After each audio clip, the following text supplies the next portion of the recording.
1966, John Lennon said that the Beatles were more popular than Jesus. He was right, in more ways than one. In 1963, 14-year-old John Michael Osbourne was walking down Witten Road in Aston, Birmingham with a blue transistor radio. A song came on. It was the Beatles' She Loves You.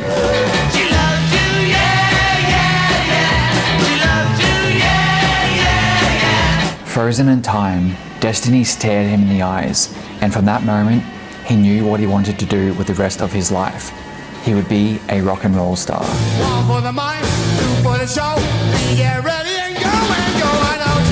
Only a few years later, in 1968, he found himself with Tony Iommi, Geezer Butler, and Bill Ward. Together, they formed Black Sabbath. Their debut album remains one of the most influential recordings of all time.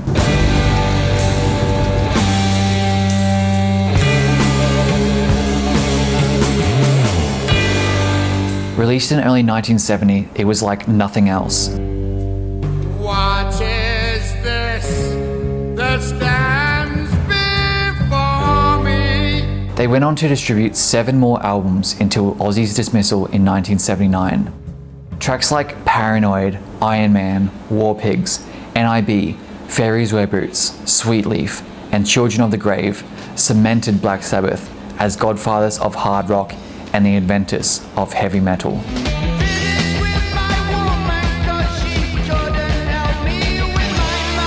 The music of that golden era has proven itself timeless, surviving the decaying decades, calmly wading the seas of change while billions of other songs drown to oblivion. While it's a common notion that the Beatles changed the direction of and are single-handedly responsible for what popular music is today, there's no overlooking the impact of Black Sabbath and Ozzy Osbourne. As far as carrying the torch goes, Sabbath may be the only other band I know who are monumentally seismic in their musical footprint. The ripples they created since their first sound are still seen and felt today. Generation is no barrier, nor is culture, language, ethnicity, social status, or political background. Their music transcends. They laid new and unprecedented foundations, setting the bar for what music could be. At a time when popular music was still dominated by the counterculture, the majority of it was soft and playful, and the lyrical content was daydreamy and ethereal. It wasn't relatable for many people, including Ozzy. He wanted something real, and so did Tony, Geezer, and Bill. And suddenly, we hear about if you're going to San Francisco, be sure to wear a flower in your hair. Now we're thinking, what the fuck is San Francisco? Where is this, man, What's all this flower shit? I've got no shoes on my feet. The new genre-defining music they began to make was the product of 4 young working-class blokes who felt there was something else needing to be expressed through music. They took their roots and grew them to unfathomable new heights. While Ozzy, Tony, and Bill brought their blues and jazz influences, Geezer helped add to this new sound with perhaps the most unexpected and distant genre: folk. You could just see that a lot of things going wrong in the world and nobody was saying anything about it. Bob Dylan had long since faded from the present memory. And there was nobody talking about the stuff that I wanted to talk about, the political stuff, so that's what inspired me. While hard to believe that the first incarnation of metal was born out of folk, it makes more sense when paying attention to one crucial element that they were borrowing from the acoustic genre: attitude. And I hope that you die. The attitude to be bold, to be strong, to fight for the rights of yourself and others. You got a lot of nerve asking me a question like that. Do you ask the Beatles that? I don't care who it's. Hey, I don't want none of your shit, man. Ultimately, to fight injustice as a means of working collectively towards a better world for all mankind. Who would have thought that something as heavy as War Pigs was more peace and love than San Francisco? Oh, Lord, yeah. Be sure to wear some flowers in your hair. The beginning of a new sound, Black Sabbath didn't just get the ball rolling, they invented the ball. Their fingerprints are still being found all over records put out today. Without them, metal as we know it would not be the same, and all your favorite heavy groups would not exist. Metallica, Iron Maiden, Judas Priest, Motorhead, Megadeth, Slayer, Slipknot, Pantera. The list has no end. All these bands are among the masses who have confirmed as much in their on and offline tributes to Oz. Metal music conjures passion and inspires the listener to feel deeply about their circumstances, to accept the cards life has dealt them and identify with their beliefs. The kids who found a home in those early albums grew up to make music of their own, which subsequently provided more solace for the next wave of youth, and so on and so forth. Black Sabbath is the perpetual umbrella which grows with age to shelter generation upon generation from the storm of life. But all good things must come to an end, and Ozzy saw his in 1979. From touring the world, playing before millions of fans, to locking himself in a hotel room and getting loaded on cocaine and pizza for months on end, the stark contrast hit hard, and he was sure he would have to go back to the blue-collar life of Birmingham. This for just about anyone would be the end of the story, but here is where Ozzy becomes more of an inspiration. After Sabbath, Ozzy was spiritually reborn, a new band, a new career, and a newfound sense of purpose. Launching as a solo artist in 1980, he established himself as one of the most iconic frontmen and entertainers in history.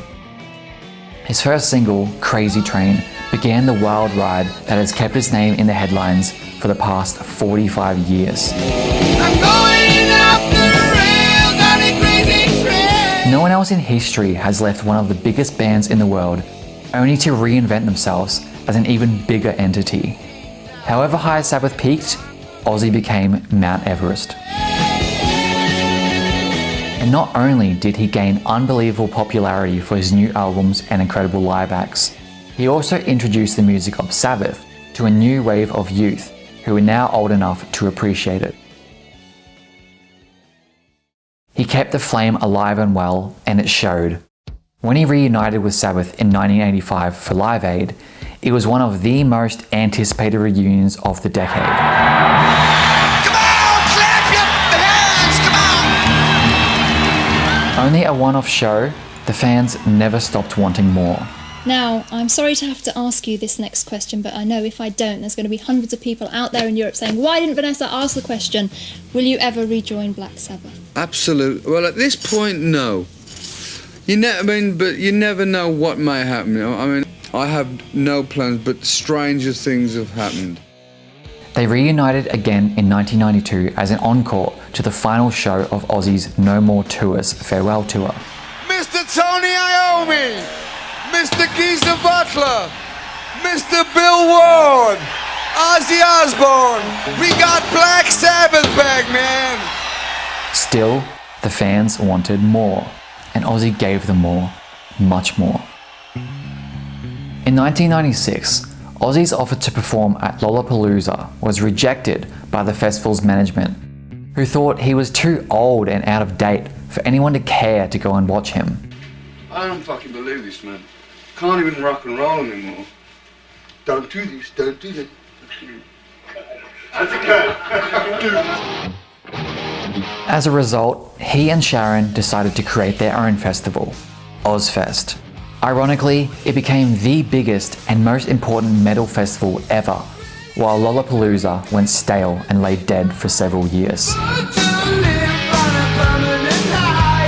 In '97, as part of his second annual Ozfest, the original Sabbath lineup not only reunited to perform once more, but for the first time in nearly 20 years, they went on tour and returned to the studio to record new material. The sold-out shows and public appraisal demonstrated the world's unwavering and undying adoration for Black Sabbath. Fans new and old were storming in droves to arenas and record stores to be part of this experience. Despite 30 years having passed since their incarnation, they remained untouched by the decay of time which claimed so many other peer groups. On top of the world yet again, Ozzy and Sabbath were evidently enjoying the touring. Their 1999 US tour was documented in the film The Last Supper, depicting them sharing a youthful vibrance both before the audience and behind closed doors. A refreshing revival, filled with the same old antics and lovable mischief, the very essence of their unity. Ozzy's persona off and on stage had always been a phenomenon, with a lot of the publicity negative. That all changed in 2002, when the Osbournes show adorned the homes of millions around the world. I love you all. I love you more than life itself. You're all fucking mad. Crazy. Hey, but that's how it goes. Suddenly, he wasn't just the excessive maniac that the headlines made him out to be. He was a husband and a father. He was human. The Osbournes showed the world that their lives weren't so different to our own. They ate the same food, watched the same movies, listened to the same music, and faced the same highs and lows. They laughed, cried, and fought the same. And most importantly, they loved the same. What's this for? Testing me. Just for you not to fucking touch. I love you. Fuck off. With all these buttons, you could give you a fucking blowjob as well as come on the television. Press blowjob. They were dysfunctional as hell, but their unconditional love for one another outshone everything. It helped people to realize that although Ozzy was the mythical Prince of Darkness, he still had to pick up dog shit and tell his kids to go to school. Seeing him as a father and a husband tore down the wall of hasty judgment, reminding us to look at ourselves and each other as one in the same. It humbled just as much as entertained. The Osbournes took Ozzy's fame to new heights, truly making him a household name. Even today when I speak to kids, they won't know what Led Zeppelin is or who Bob Dylan or John Lennon are, but often will their ears perk up when you mention the name Ozzy Osbourne. He had in the past tried to retire from touring and opt for a peaceful lifestyle at home with his family, but was always drawn back to the stage. It was the one addiction he was never able to conquer.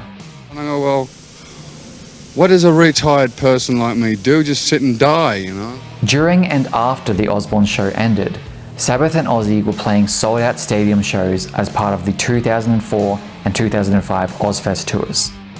Millions of fans, tens of millions of dollars. But these tours were designed to be short-lived and confined to North American audiences. For the next few years, Ozzy continued the frequent touring while simultaneously releasing album after album.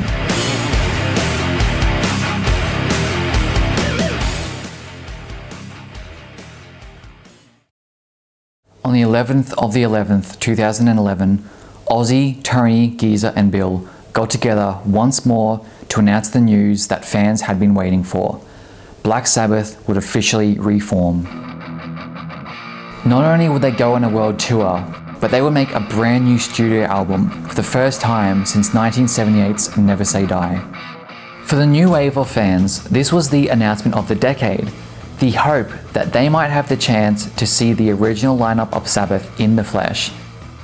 To live at a time where those four guys who had once shaped history are again making music and performing it live. It was exciting, it was promising, and it was not to be. With Bill Ward walking away from the drum stool, Ozzy's current drummer stepped in. An album was made and a world tour commenced. But it was glaringly obvious that it was not the same without Bill. It was apparent not only to the fans, but to Ozzy, Tony, and Geezer themselves. I caught them on that tour in 2013 in Brisbane. In their 60s, they played like they were still in the 60s. The same youthful energy, bustling from every chord struck and every note sung. Geezer and Tony's playing was impeccable, and Ozzy was simply himself, running to and fro, shouting for the crowd to go crazy as he threw buckets of water on himself and the rail riders. He had only just gotten clean, again, on the 3rd of March, so it was good to see him in such great spirits while being sober. During Dirty Women, some ladies in the front row started removing clothing and a bra got thrown on stage. Ozzy picked it up and put it on. He raced over to show it off to Geezer and then back to Tony, whose face was beaming. Then back at the mic stand, he tied the bra around his head before singing the next verse. You know the funny thing about it all is, after all this fucking time and whatever anybody said about us all, we still can have a fucking damn good laugh together. And that means more to me than any fucking gold, this fucking $1 million. I don't know, $1 million, Come 2017 and the End Tour. A whole year of dates around the world and one final performance taking place in Birmingham.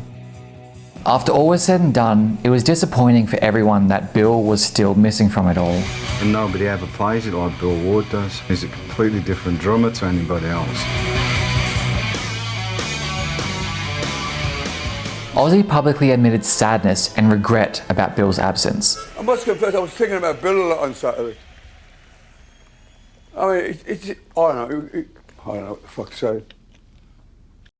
In 2020, after worldwide COVID restrictions saw a significant change to live events, Ozzy further expressed himself, saying, "The only thing I do regret is not doing the last farewell show in Birmingham with Bill Ward. I felt really bad about that. It would have been so nice. I don't know what the circumstances behind it were, but it would have been nice." As Parkinson's deteriorated Ozzy's physical capabilities to the point of being seated in the throne for the 2024 Rock and Roll Hall of Fame induction ceremony, the regret became clearer and he was more outspoken. He said that without Bill being a part of 13, it wasn't really a Sabbath album.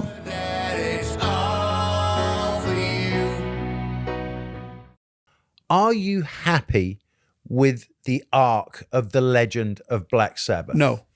Why? Because it wasn't Black Sabbath finished. No, okay. It's unfinished. Fair enough. I wouldn't mind if they wanted to do one more gig with Bill. I would jump at the chance. 5th of February 2025. The official Black Sabbath page created an event titled Back to the Beginning, Ozzy's Final Bow. 1 minute later, Ozzy's page posted the detailed announcement. The original Black Sabbath, Ozzy, Tony, Geezer and Bill, would play for the first time in 20 years. The worldwide music press understood the gravity of the news and scrambled to cover it. The insurmountable interest shown was clear evidence of the devotion people continue to have for those four men and the life-changing new sound they created over half a century ago. One final show in the place where it all began, Aston, Birmingham, and to be held at Villa Park, only a stone's throw away from Ozzy's childhood home. While it was known that it would be popular, the extent of this was unprecedented. When the Back to the Beginning tickets went on sale, hundreds of thousands of people were rushing in online queues to score tickets. It was sold out in minutes. The venue only holds about 45,000, and according to Sharon, there were over 3 million people trying to secure tickets. Fans flew in from all around the world just to see Ozzy Osbourne and Black Sabbath, like pilgrims going to see their Messiah in a once-in-a-lifetime opportunity. But why? Why would people have such a reaction? While the history and timeline of their success has been discussed, we need to take a closer look at the music. Not only was Black Sabbath making something that had never been done before, it also wasn't without substance. The songs have layers. They contain multitudes. I think the criteria for what makes a good song is if it can make you move, make you feel, or make you think. A great song, however, ticks all the boxes. Black Sabbath's music ticks all the boxes. Tony's ability to pull riffs out of thin air is second to none. Paranoid, the most well-known Sabbath song, is the best example of this. It was an afterthought, a filler. When told they needed 3 or 4 more minutes to fill the album, Tony instantly created the riff, and after 20 minutes, the song was ready.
solos are also the envy of many guitarists, as he could blend light and intricate with heavy and distorted, and never fail.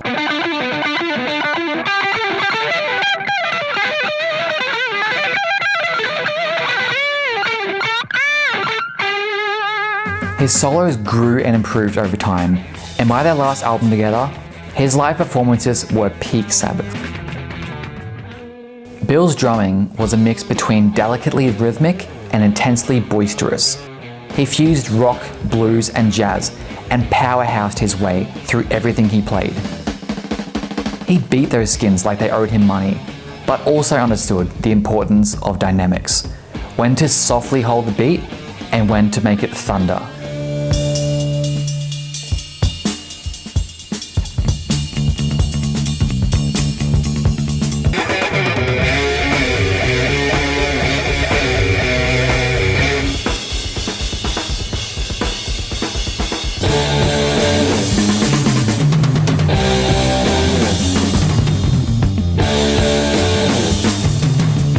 Previously a vocalist himself, this aided Bill to understand how to implement his sound to not only complement the guitar and bass, but also Ozzy's melodies. Life's reality. Push the needle. Face that sickly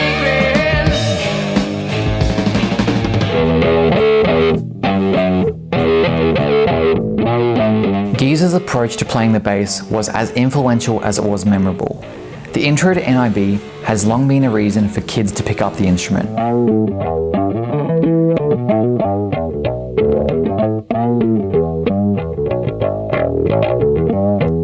He forged rhythms and lathered them with melodic surprises, breaking the rules and pushing the boundaries.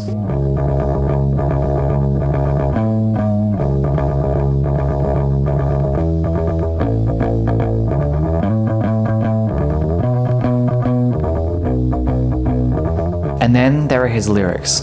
Stylized poetically, they cover a range of topics and emotions, with strong contrasts between deep sorrow and unbounded optimism, allowing the listener to identify themselves in the songs, to feel seen, heard, and understood. And Ozzy, his voice is one of its kind. It has to be the most easily identifiable voice in music. You can hear a song and think, that sounds like Michael Jackson or Elvis or Sinatra. But when you hear Ozzy's voice, there is no doubt, no second guessing. That is Ozzy. Death's construction. In the fields of bodies burning. He was blessed with a rare gift. You wouldn't pick it from his speaking voice, deep with a strong Brummy accent and often stuttering. But his singing enunciation was always crystal clear, and he never stumbled on the lyrics. For someone with dyslexia and in a perpetual state of science-defying inebriation, his ability to memorize and recite the lyrics immaculately was nothing short of amazing. His forte also lied in melody making. Like Tony coming up with riffs, Ozzy was a master of crafting vocal lines which fit perfectly with the music. Even if the lyrics weren't yet written, he would ad-lib and sing gibberish while working and reworking his melodies until perfecting them. His vocal range was also impressive, especially in the first album. It's notable how much deeper his voice is than the higher register we're all akin to. Sleep in the ledge, cockerels cry, soft breeze blowing in the trees. Show the world that love is Later Sabbath songs would see him singing with a much rougher, coarse tone, sometimes to the point of almost yelling the lyrics. waiting in the skies, a symptom of the universe and love that never dies. I just the rhythms that are built in my head. All in the sky, oh dirty women, they don't mess around. The complexities, simplicities, and everything else in between make those first 8 Sabbath albums invaluable contributions to the music of the world. But beyond the sounds, the lyrics as written words were also important. Some people feel the music, and other people are spoken to by the words they hear. With Sabbath, you have the best of both worlds. Incredibly unassuming and modest as always, Geezer penned lines which deserve the accolades of any great songwriter. Concise and immediately impactful, his words aren't only effective being sung by Ozzy, but also double as spoken word poetry. Amongst those albums from their golden era, the songs cover an array of both universal and abstract topics: mysticism and spirituality, identity crises, coming of age and self-confidence, depression and anxiety, unity over division, existential dread, the reality of the music industry, warnings of a dystopian future, misogyny and prejudice, corruption, war, and apocalyptic nuclear destruction, love and loss, grief, acceptance and overcoming, religion and faith, anti-Christianity, anti-drugs, pro-drugs. Smoke it! Get high! Prophesizing about destiny, and even abortion, reincarnation, and epigenetics. Let's look at some of these lines. Rocket engines burning fuel so fast, up into the night sky they blast. Through the universe the engines whine, could it be the end of man and time? Back on Earth the flame of life burns low, everywhere is misery and woe. Pollution kills the air, the land and sea, man prepares to meet his destiny. I am the world that hides the universal secret of all time. Destruction of the empty spaces is my one and only crime. I've lived 1,000 times, I found out what it means to be believed. The thoughts and images, the unborn child that never was conceived. When little worlds collide, I'm trapped inside my embryonic cell, and flashing memories are cast into the never-ending well. The name that scorns the face, the child that never sees the cause of man, the deathly darkness that belies the fate of those who never ran. Obsessed with fantasy, possessed with my schemes, I mixed reality with pseudo-god dreams. The ghost of violence was something I'd seen. I sold my soul to be the human obscene. Sorceress of madness selling me their time. Child of God sitting in the sun giving peace of mind. Fictional seduction on a black snow sky. Sadness kills the Superman, even fathers cry. Mother Moon, she's calling me back to her silver womb. Father of creation takes me from my stolen tomb. Seventh Advent unicorn is waiting in the skies, a symptom of the universe, a love that never dies. Inclination of direction, walk and turn and twist adrift. With the children of creation, futuristic dreams we sift. Clutching violently we whisper, with a liquefying cry, any deadly final answers that are surely doomed to die. While many of the themes were dark, heavy and taboo, they would also have a yin to this yang. They all contain some kind of resolution and conclusion, a signifier of optimism and hope moving forward. For example, a song like Into the Void, which begins talking about environmental destruction, widespread social panic and war, ends with this: past the stars in fields of ancient void, through the shields of darkness where they find love upon a land, a world unknown, where the sons of freedom make their home. Leave the earth to Satan and his slaves, leave them to their future in their grave. Make a home where love is there to stay, peace and happiness in every day. One of the last songs I ever worked on together, A Hard Road, ends with a comforting mantra. Forget all your sorrow, don't live in the past, and look to the future, cause life goes too fast. This was quickly prophetic for Ozzy. After being kicked out of Sabbath, Sharon helped him get back on his feet, and the Blizzard of Oz group was formed.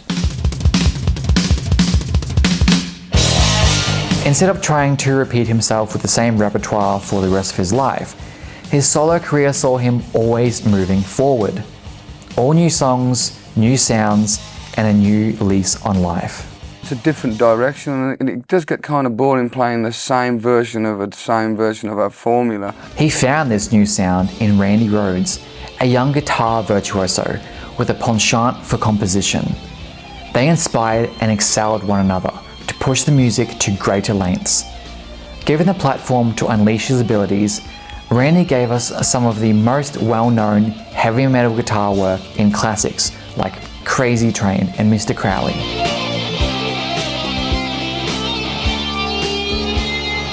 His new bassist, Australian musician Bob Daisley, took over Geezer's role as lyricist.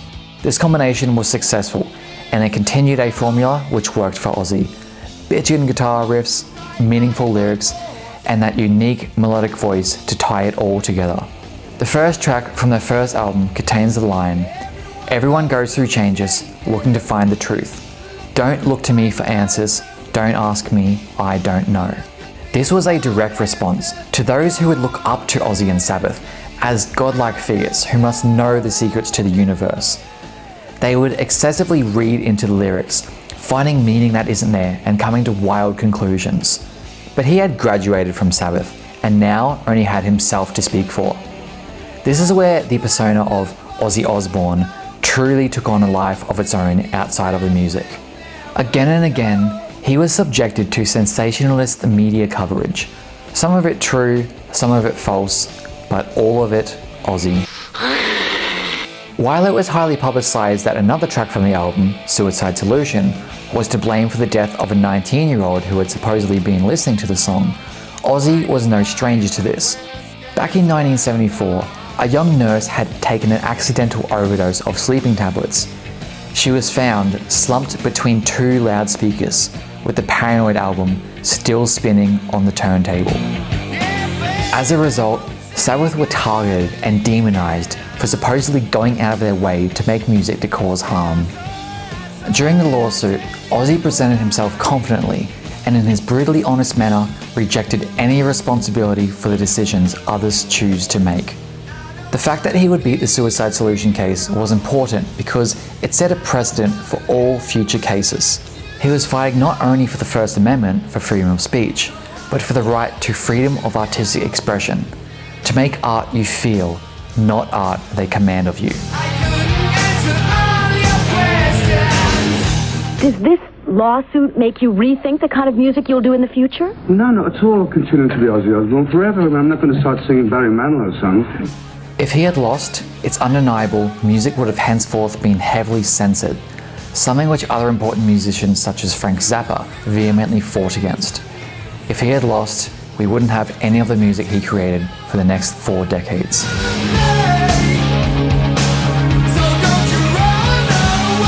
As always, he was true to himself and unwilling to risk art being compromised, not just his own, but everyone's. Despite the tabloids forever chasing Ozzy to see what his next scandal would be, it never drained his spirit nor kept him from being who he was and doing what he does. On stage, he was Ozzy Osbourne, the wild man, well known for giving the audience a show they won't forget. It's funny, no matter what troubles I have in the day, no matter, the world can end. But when I get on that stage, I'll become Ozzy. And then when I become Ozzy, who knows what will happen? It's like, Off stage, he was John Osborne, a mild-mannered, quiet, anxious, and humble man who loved his family and friends. He faced tremendous highs and devastating lows, but always came out on the other side. His mental scars serving not as wounds, but reminders of where he has come from and who he is now. Part of what he came from was impoverishment and discrimination. He knew how it felt to be different and an outcast of society, and wished this on no one else. This is reflected in lyrics he would sing throughout his career. During the height of the AIDS epidemic, one of his guitarists made homophobic slurs and called for violence against gays. Ozzy responded to this by not only making him publicly apologise, but also donating to a fundraiser dedicated to HIV and AIDS research. He has always had close friendships with members of the community, such as Elton John and later Youngblood, seeing them not through the veil of sexual orientations, but as fellow human beings. we're all living in one world, and yet there's so many different religions fighting against other religions. Why can't we all live as one? We're all people. We all go to do the same things: walk, sleep, eat, and whatever. So what's the problem? You know, there's too many people making too many problems for everybody else. And all I want to do is give people a good time. Another marginalised group he spoke out for was victims of abuse, specifically of crimes committed by the Catholic Church. He made a strong case for this in his 1988 song Miracle Man. Please forgive me, for I have sinned against you, my Lord.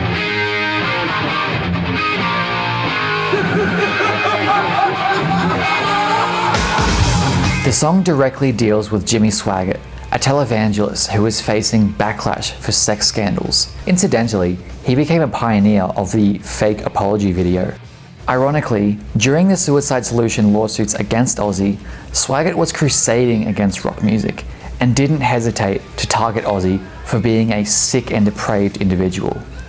When the truth came out about his own depravity, Ozzy added the cherry on top with Miracle Man, making fun of the vile hypocrisy of such preachers.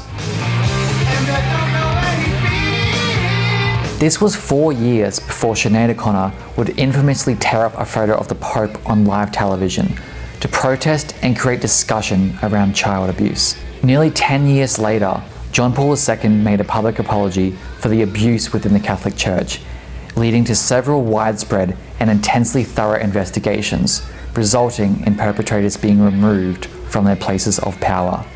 Ozzy was a trailblazer, using his platform to shed light on injustices, not for the benefit of anything else, but to try and make the world a better place. He never forgot his roots, never forgot that first time hearing the Beatles, and never forgot their word of love, something he took to heart and preached for the remainder of his life. At his live shows, the most common phrase the audience would hear was,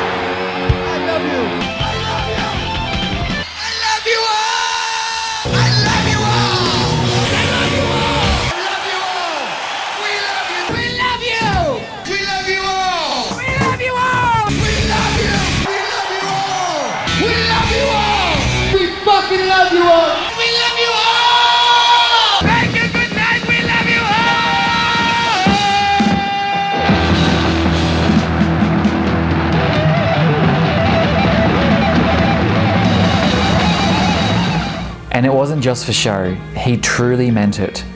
There was a man who couldn't fathom that anyone would turn up to watch him play. He knew the life he'd come from and worked hard to keep that in the past. He cherished every moment of success and all those who played a part in making his lifestyle possible, forever anxious that it could all come crashing down at a moment's notice. Ozzy never took his fans for granted. We helped to make him who he was, and in a way, he helped to make us who we are.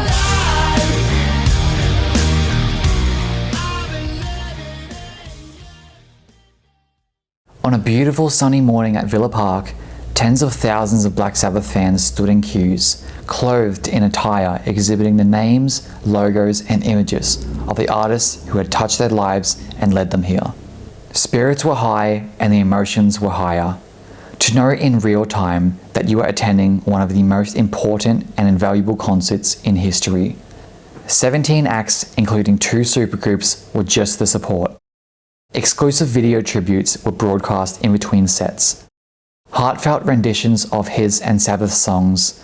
The experience was unique in that it was not only the audience who were making lifelong memories, it was the performers too, because they are fans. It wasn't a one-sided ordeal, fans separated by artists. It was a communion, one which paved the way for Ozzy to perform his final solo set. I've had this thing from a very small child. I used to have these dreams, which I can't put. I mean, I've been to psychiatrists about this. I have dreams of my life and my death. I believe that I'm here for some reason. I don't know why. I don't know what the hell it's all about. The moment everyone had been waiting for. Seated in his throne, he rose from beneath the stage to show everyone that in spite of it all, he made it. After years of health complications, cancelled shows, and near-death experiences, here he was to say thank you and goodbye. 5 of Ozzy's biggest songs performed for the last time ever as everyone watched in awe and wonderment. Emotions eclipsed during Mama I'm Coming Home. Already a powerfully moving song, it meant more now than ever. He had returned home, to Birmingham, to enjoy his well-earned retirement, living out the rest of his days in the comfort and company of family. He said, "That alone was enough to bring tears to my eyes, but the feeling I had was about more than that. It was my last hurrah. I'd made it to the stage after 6 traumatic years, after losing the ability to walk or do anything on my own. It was just the whole thing, all of it coming together. I just couldn't hold in my emotions anymore." You could see and hear the pain within, yet he went on and gave it his all. His voice still intact and able to evoke the biographical sentiment, he didn't leave a dry eye in the stadium. For Ozzy and the fans, these moments were bittersweet dreams come true. And then it was time. 57 years since the beginning, 55 since their first studio album, and 47 since their last. 20 years since they had performed together. Trials and tribulations, ups and downs, tears, laughter, public feuds, private rekindlings, missed opportunities, loved ones lost and gained, regrets, unfinished business, all of it building to this. 45,000 Black Sabbath fans there in Villa Park, plus another 5.8 million on the live stream. They watched on as the stage revolved to present Ozzy, Tony, Geezer, and at long last, Bill Ward.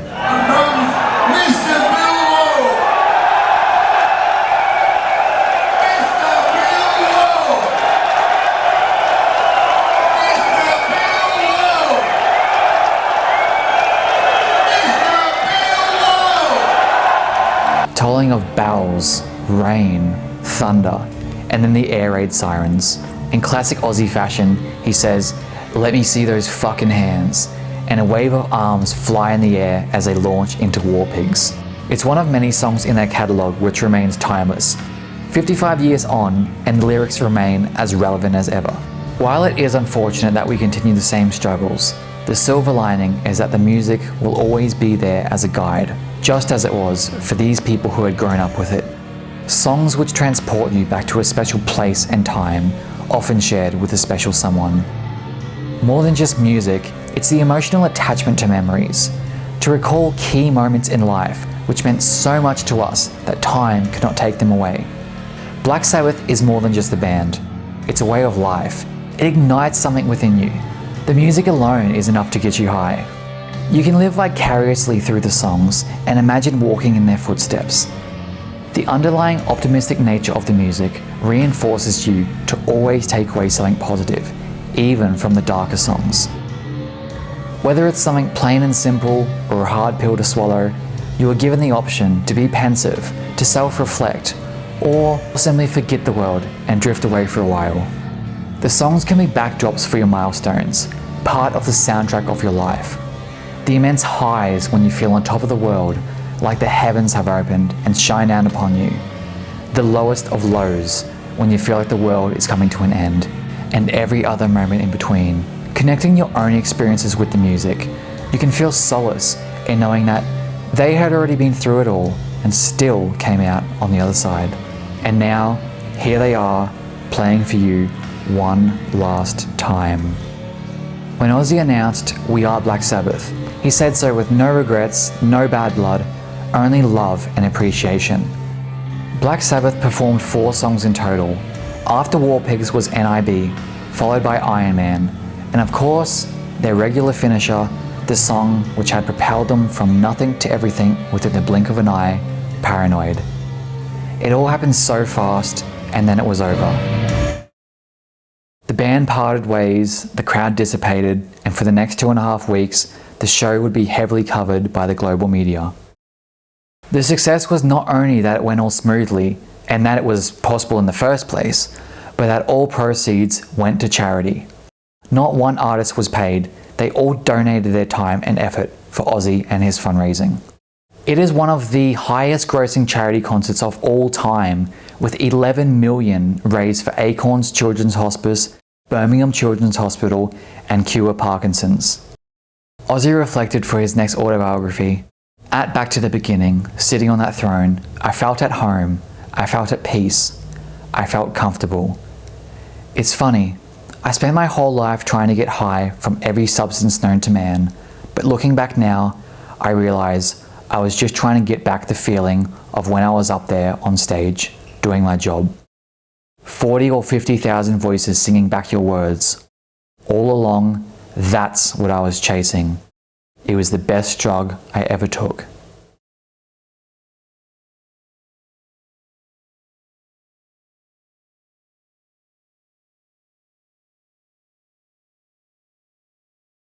I woke up at 5 a.m. and picked up my phone to check Facebook. The first thing I saw was a post made just 7 minutes prior by the Black Sabbath Facebook page. It was a photo of Ozzy from the Back to the Beginning gig with only the words, "Ozzy Forever." I really thought nothing of it. I thought it was just another Ozzy appreciation post until I noticed that it already had nearly 50,000 reactions, most of which were sad. I then scrambled to find Ozzy's page and there was the announcement.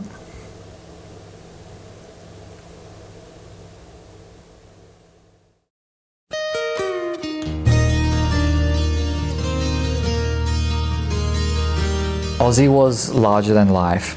He had this spirit and aura around him which made him seem indestructible.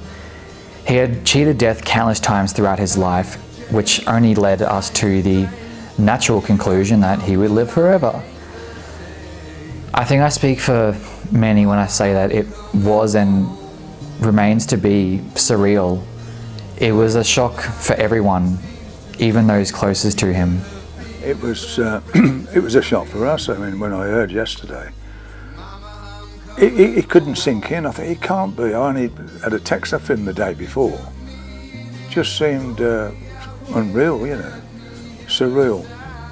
And Ozzy Osbourne leaves the centre of Birmingham for the final time. We've all lost people we love, and we're all scared of losing them.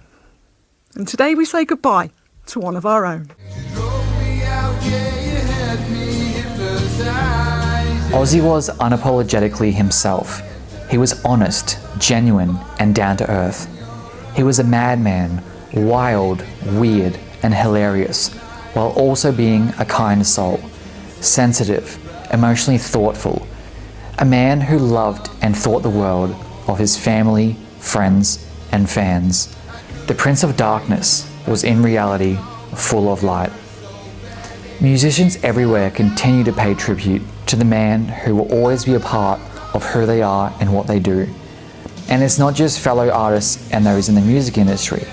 People from all walks of life have been deeply affected and continue making the sacrifice to give some of their time to the memory and legacy of Ozzy Osbourne.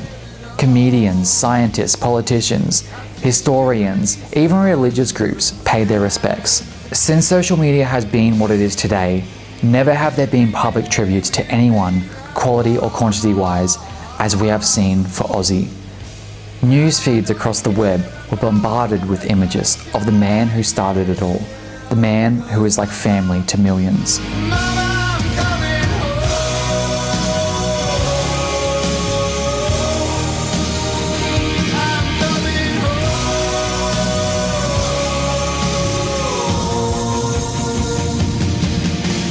Walking through every decade with grace and pure spirit, his lovable nature has magnetized people to him from day one.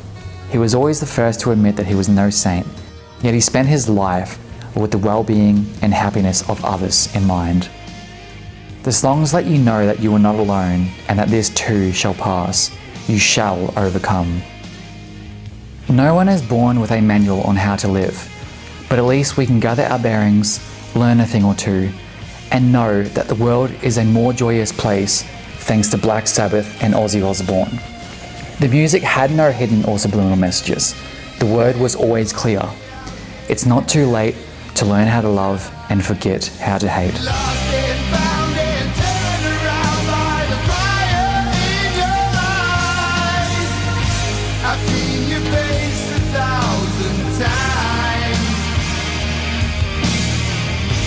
Every day we've been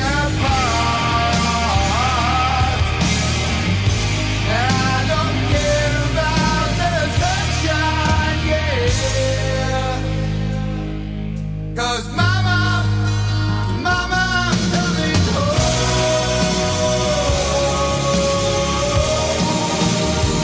I'm coming home.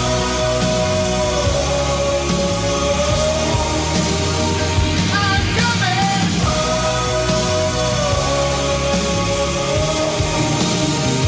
I'm coming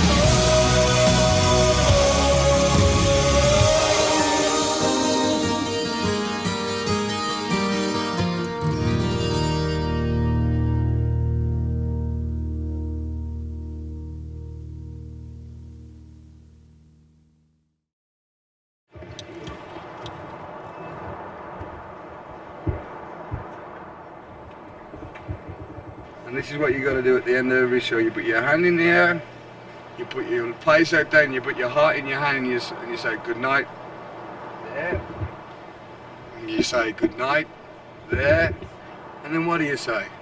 Good night, we love you all. That's the way to go, boy. See you soon.